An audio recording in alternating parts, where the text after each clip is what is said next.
Hello,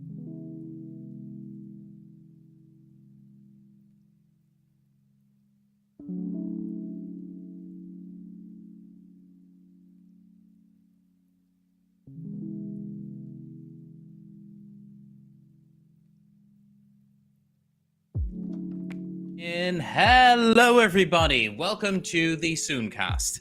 It is now no longer soon. It is now now. Welcome. We are continuing with our first episode of the day, second day of the RPG-a-thon. I'm frazzled. Can you tell? I am joined here by these wonderful, wonderful people who are going to be playing Where No One Has Gone Before with me, which is legally distinct from a certain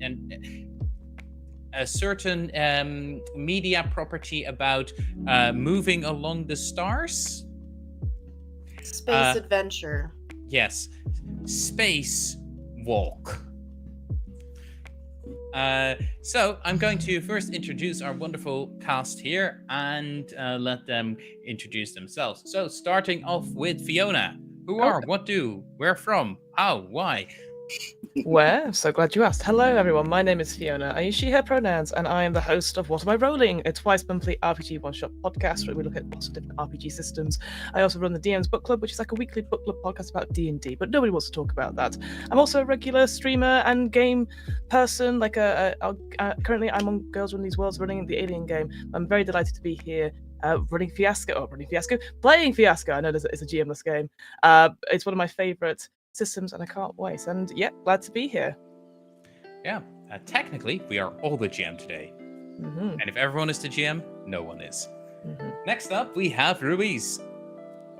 How's your internet connection doing? It seems to be fine. I'm not the problem.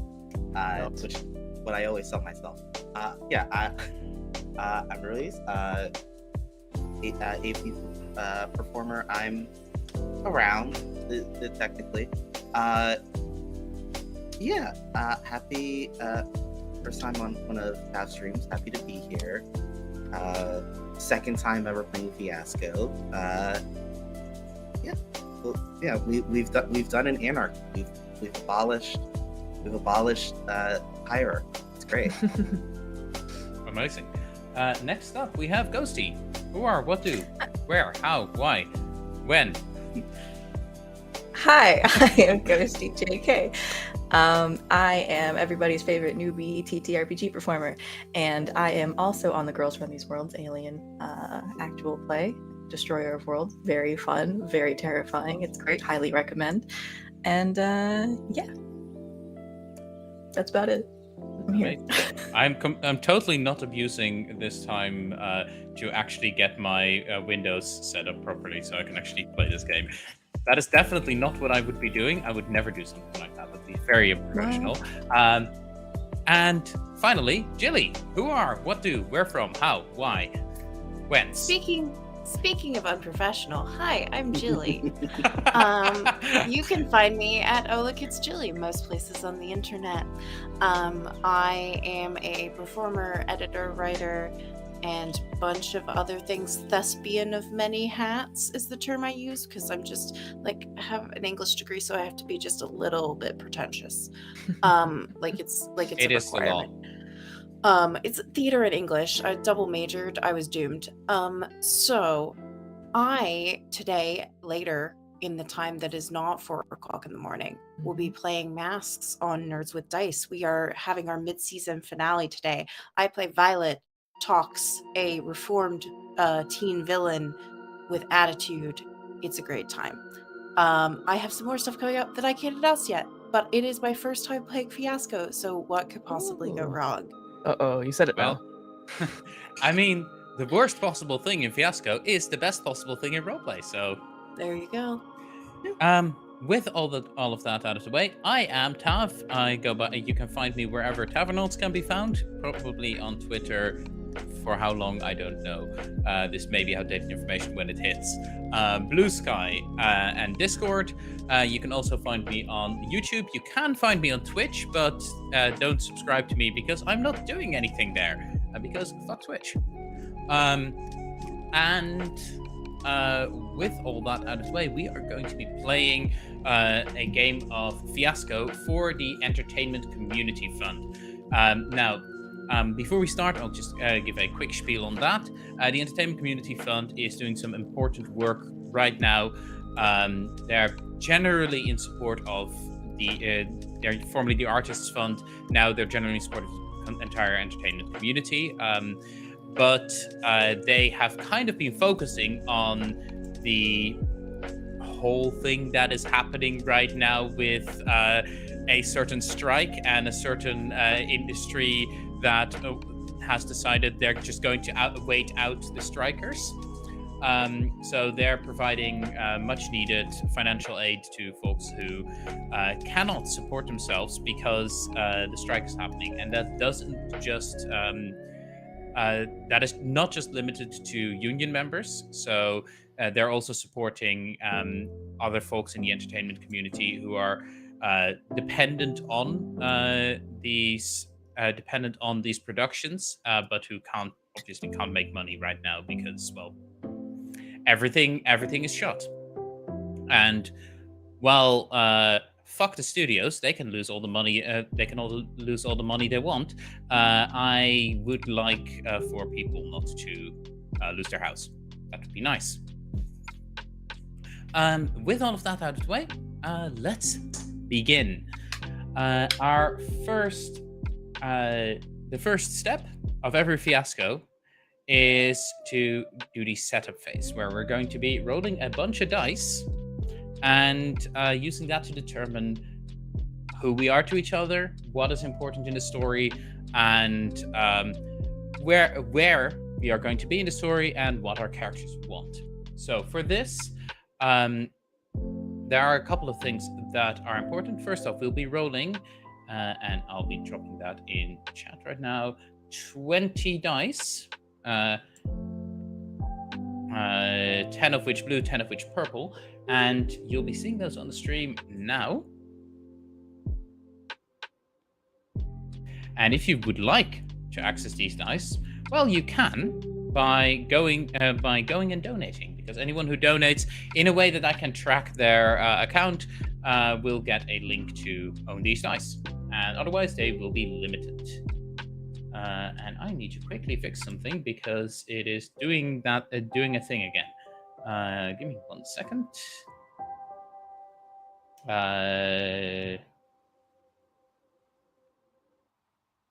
Oh no, it's not doing that thing. It's just showing raw results when I don't want it to. So the way this is going to work, we are going to go round the table, and every person gets to pick up one of these dice that have been thrown and use that to establish something. We first establish the general thing. So, for instance, for relationship, if you pick up a 1 and there's no connection between the two of you yet, you could have family and romance as the connection. If you pick up a 6, it's hierarchies. Then anything can have a detail added to it, which once again is 1 through 6, and you have to pick up the corresponding dice. So if we're out of a number of die, then we won't be able to pick anything of that nature. I'll organize them while I'm talking. But effectively, that's how it'll work. There are a couple of rules we have to keep in mind. First off, the final die is wild, so it can be any number that you like. Second off,